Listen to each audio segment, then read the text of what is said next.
Hello, what's up guys, and welcome back to my channel. It has been quite a while, and for today's video I'll be going to some of my strategies. Let me share with you the challenge. For the pro challenge number 2, you have to beat the map using only tier 1. Second one is units must be either small or medium size, which means that you can't use Thunderer. No friendly units building get destroyed. Only the Primo Defenders and the Cannon Towers, the one that the map would spawn, counts as a friendly building. And of course, to get the full 10 points, you have to beat the challenge using 2 different factions. And let's go through the Shadow one.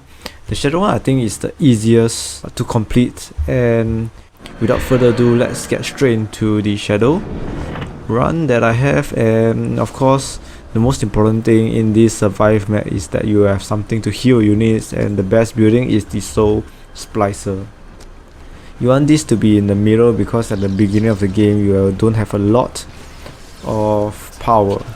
Yes, and the reason why you see I have the Rough Blades on my left and the Witch Claws on my right is because over here on my left, the Rough, or rather all of my units have a small counter, and I want it to have it so that I can do 50% more damage to the units. And the reason why I use small on the left side is because the Bandit Commando's counter is an M, while this Bandit Footman counter is an S, which means that it deals less damage to medium units. And on the other hand, the Bandit Crossbowman won't deal as much damage to my Rough Blades. So I'm playing according to the counters for my units. It's very straightforward in the beginning of the game, so I just run past through the first few minutes of the game. Basically, you just want to get up several Soul Splicer, and of course I have my Snapjaws, the Fire Affinity, because I want my units to deal more damage to the hostile units.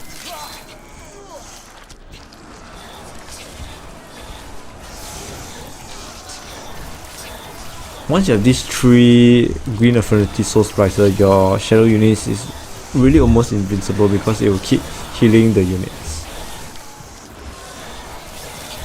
Yeah, so just carry on to have this same units, because the left side, the counter is an M until late game, which is why I always have the small units. So yes, this is the third wave. We have the Bandit Steel Guards with the Bandit Sorcerers, and of course the second wave previously was the Bandit Spearmen and the Bandit Vanguards. Now this is a very interesting part. I have the Soul Splicer, the Fire Affinity. This is because it gives my units additional 50% damage buff, and this damage buff is permanent as long as it stays, or my unit stays within the Soul Splicer radius, which means that it can deal really a lot of damage. And as you can see, late game I have my Forsakens up because most of the units will be M or even L units. So range units are always better than melee because there's no cap for how many range units can target one unit. Soul Hunter is it's very easy to bring down the Soul Hunter because of a lot of my units 50% buff, and on top of that, the Snapjaws helps my units to deal more damage to the specific units that they attack.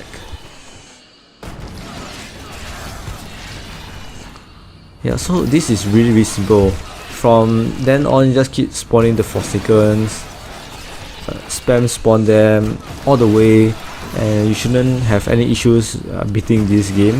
Of course, occasionally you have to use this Soul Suction to gain corpse for your Soul Splicer. Other than that, this is really very straightforward. Shadow, to me, is the easiest faction deck to play.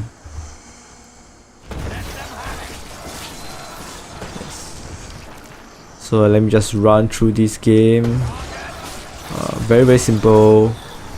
Once it gets to the Bandit Hornblower, then it gets a little bit tricky because you can one-shot this Primo Defender, which if you lose any buildings that the map spawn, you will not gain the maximum points, or rather you will lose 2 points. Yes, so this is the Hornblower part.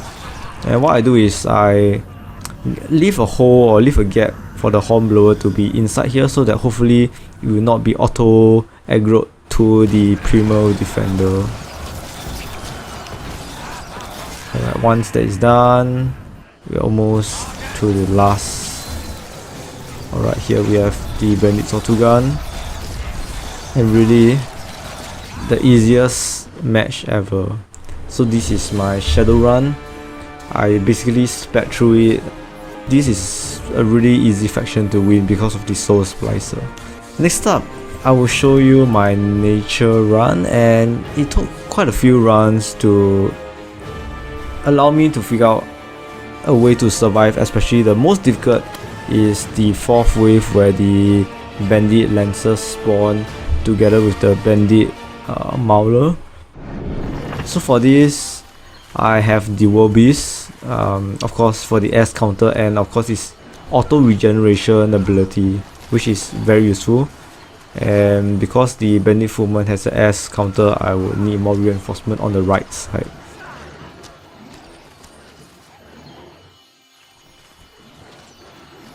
For this game is pretty straightforward. A lot of World Beasts at the beginning. Later on we will have the Mouth of the Keeper, because on the 3rd wave it's all ranged units, so we want to have some spell blocking buildings for it. As you can see, I have Amazon. I only put this card late after really quite a lot of intensive testing, because I realized for Amazon there's this Nature Affinity, there's this Wildlife Protection, which enables friendly beasts or forest kin units to benefit 50% more for any regenerative ability, which means that my World Beast, instead of 11 life points, it can heal up to 16 or 17 life points per second, which is really insane. And yes, I have Fountain of Rebirth, which means that my World Beast can gain not just 30 life points every 3 seconds, but 45 life points every 3 seconds. 2 Strangleholds to make sure that the ground units take a longer time to attack my buildings, and also especially for late game where the bandit lancers are pretty strong and you want to root them down.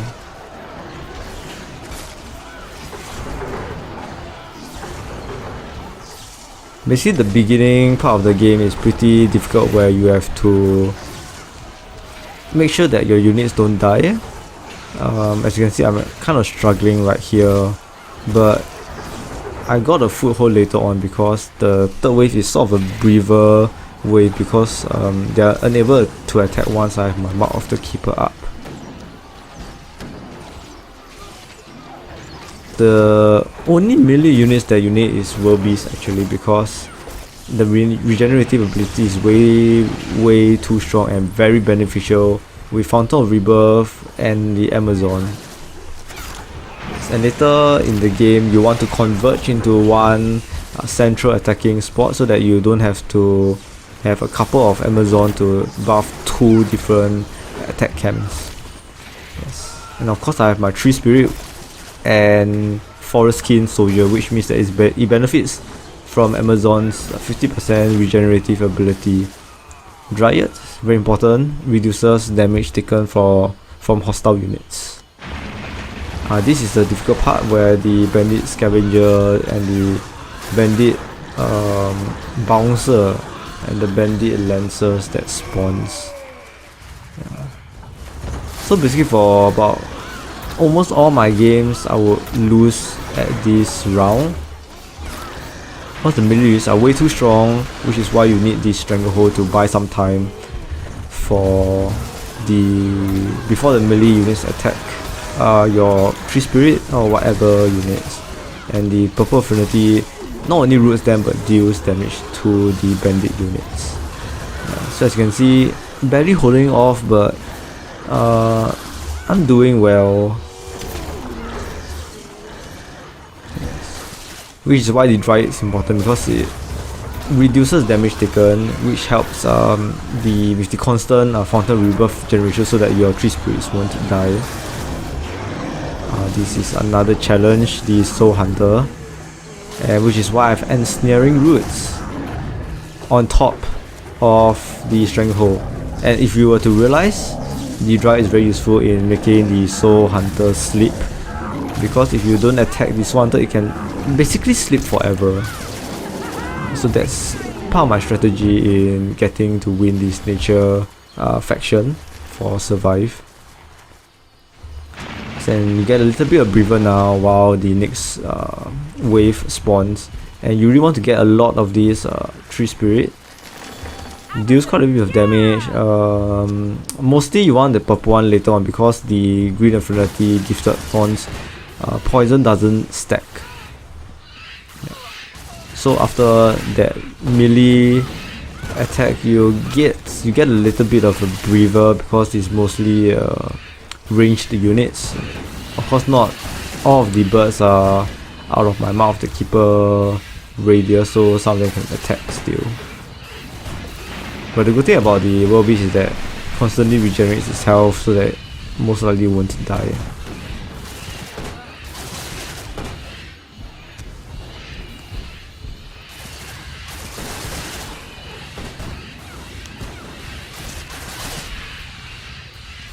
As you can see, I built another Mouth Keeper because my previous defender nearly died, nearly got destroyed, and I will have to redo my round, which I really hate to do. And yeah, late game, because of my Mouth of the Keeper, and it's not all totally melee units, not as difficult as the 4th round where it was all melee units. And so from then on, as long as you get past the Soul Hunter stage, you would be 90% fine with the nature round, or even you won't lose after you get past that round.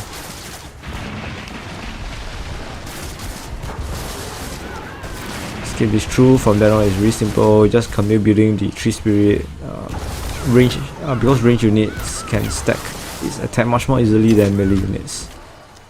So yes, and if you were to see carefully, I did the same thing. I make sure that the hornblower just spawns inside or around the cave, and I don't block the cave, because the hornblower might spawn close to my building and decide to use its ability and destroy my buildings, which I don't want.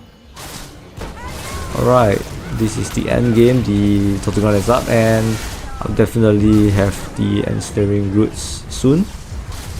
Or I might not even need it actually, because of the Dryad.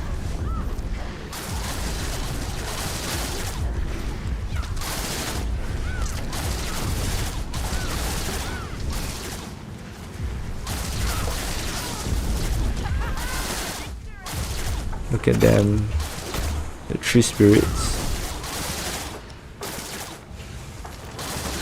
Alright, and this is how you win this shadow faction and the nature faction. Hope you guys enjoyed this video, and basically for that I have gotten 10 points for Pro League Challenge 2.